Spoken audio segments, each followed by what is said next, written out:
आता आपण मँगो लस्सी करणार आहोत आज।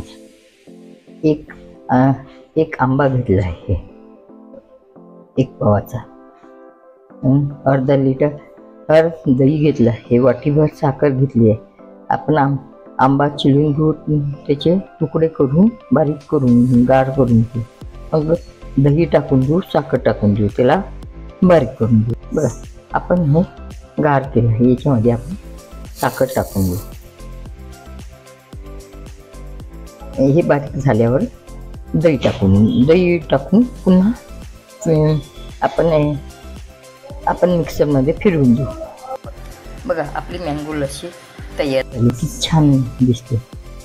तुम्हाला आवडलं असेल तर करून बघा, शेअर करा, सबस्क्राईब करायला विसरू नका। पूर्ण व्हिडिओ बघा।